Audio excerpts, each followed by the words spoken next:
So innovation, creativity, commercialization, entrepreneurship, they're kind of a continuum to me.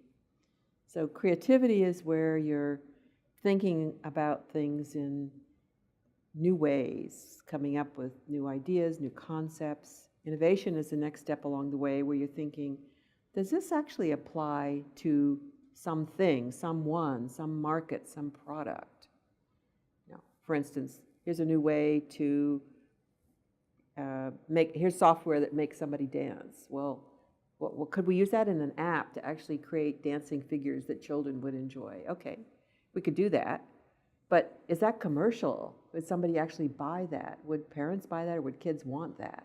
And then finally, entrepreneurship is the process of taking that idea that can be commercializable and wrapping a company around it to actually take it to the market.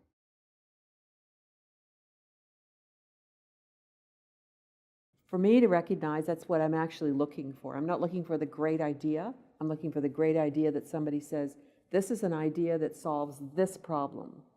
So when you actually have a problem that's being solved, to me that's an innovation. Now, is that the most efficient way to solve the problem, or the most effective way, or the cheapest way? I don't know. Those are questions to ask. But I want a real problem that's being solved. I don't want a solution looking for a problem. To me, innovation is a solution to a problem.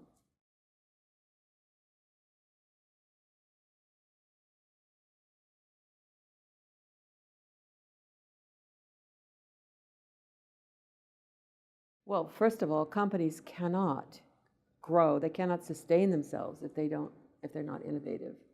So they need to be continually innovating. I just heard last night about a company that went from 1,000 to 600 people. Very scary. Why? I assume it's because the markets that they were in suddenly were shrinking, or people didn't want the product that they had, or a new innovation that they tried didn't make it in the market, or something, then they had to lay off people, or some external, maybe a GFC, caused them to lay off people. But the fact is, you must keep innovating, and the hardest thing for a company is when you have to cannibalize some of your successful products in order to get the money to develop the new products. But you must continue to do that in a company. So innovation in a company will be continual, and you will always be asking people the questions, how can I do this? Or are we doing the right thing? Can we do it for less? Can we do more for the same amount of money? Or can we do more for the same amount of money, more efficiently, reach a broader group? But you're also asking, how is this, what are the trends that are occurring in society, and how am I shifting our product or service line to be constantly fresh and constantly providing what our customers want?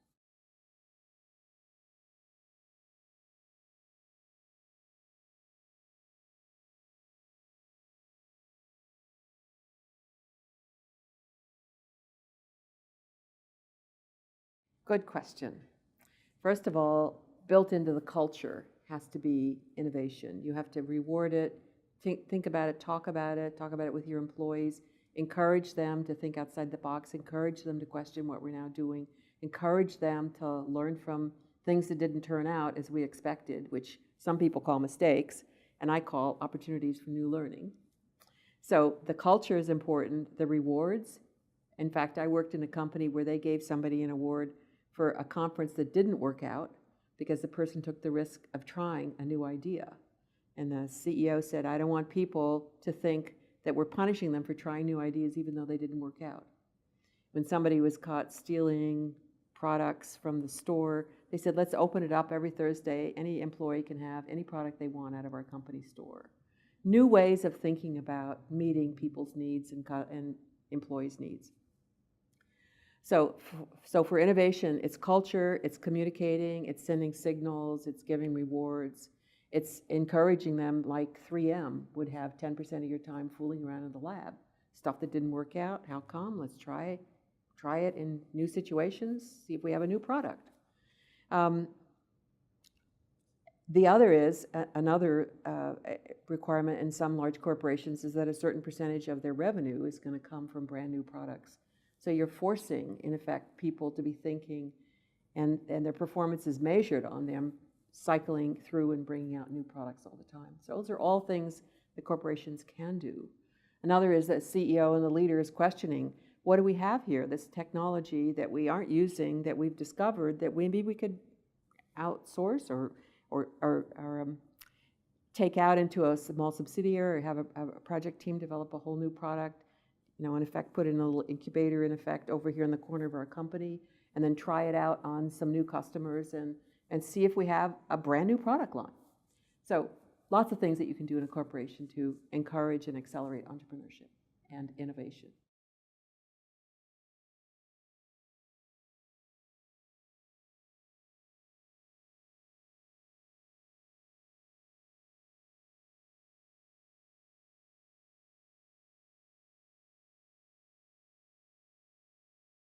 So again, it doesn't matter what's the environment, you need to have it set up to reward the behavior that you want. Mm-hmm. So when I was at the Kauffman Foundation, we did a two-department study at Cornell and MIT. So Cornell and MIT, and those two departments got the same amount of research dollars. But MIT, in the mid-90s, was doing 360 disclosures. Half of those were turned into patents. It's 180 patents. 10% of those were turned into companies. 18 companies a year were coming out of MIT. Out of Cornell, nothing was coming out in terms of companies. So we said same amount of dollars going in, but way different in terms of output. Why? So we found, first of all, it was the culture of the university, who they hired. MIT was happy to hire somebody who says, oh, I'm interested in commercializing this stuff. And Cornell was going like, no, we want you to focus on research. Then the university administration was, sure, we're happy to give you, time to work on this stuff. It's okay if you have a business outside the university. Cornell is like, we'd frown on that. You're supposed to be doing research and teaching. Then MIT said, it's fine if we have a policy for graduate students working in your company. We need a policy so that the graduate students aren't held hostage by having to work in your company on your research. Cornell says, we don't want to have graduate students tainted. We simply will not have them work in corporations. So the way the university approached that was so different that it almost predetermined the outcomes. It predetermined who they selected in as a faculty member, and then how they were acclimated or acculturated inside the culture, and then what the outcome was. So you can actually do things different to change what's going on inside the university. So if, as it appears now, for instance, at UniSA, we have a vice chancellor there that's very interested in entrepreneurship and innovation, commercialization, then I suspect there will be more emphasis on commercializing. There will be, there may be a different change in the dynamic of how faculty get rewarded or how faculty are encouraged to start companies, and whether students are encouraged or more encouraged to start companies, whether they create, their own incubator or whatever it is, that whether faculty get more involved, those who've grown companies and come back and coach and mentor, all of those will probably be things that can happen inside the university. Now, what can government do to do that? I think government has a role to play in terms of encouraging that to happen, making statements that that's important. Perhaps in some of the funding that they provide some sort of funding that's structured toward helping that, providing the infrastructure. In our case, we've asked that they provide the space that we are in, at least for 3 years, space for the START program, space for the Bridge program, because infrastructure and space and facilities is kind of a thing that government can provide that encourage all this to happen. But I don't think government wants to get in the business of prescribing this program versus that, this program at this place or that. It's probably not the role for government.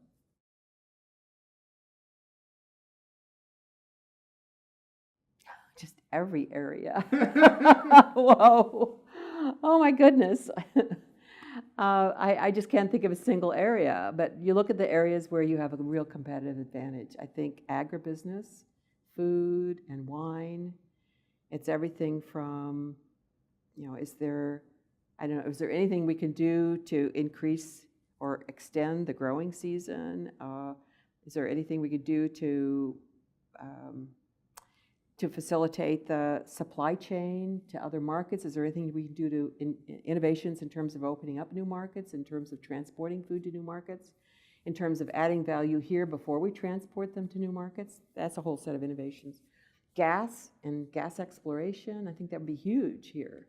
So what can we do in terms of innovations around finding it and extracting it and refining it and shipping it and making the place safer for people to work in? So that's a whole set of innovations. International education is a huge business. I actually didn't know how big it was until one of our companies in the first program said it's like the second largest industry in Australia. Whoa! Well, as I walk down the streets of Adelaide, I see all kinds of students from all over the world. So let's have more international students, programs, and then opportunities for them to stay here. So job creation, skills, all of the international education that is required, as well as, you know, the restaurants and the places for them to shop. And I love the fact that on Rundle Mall you had Indian movies for a whole week, that people could bring their chairs and watch the movies. You know, this cross-cultural, wonderful fermentation. I love that about Adelaide.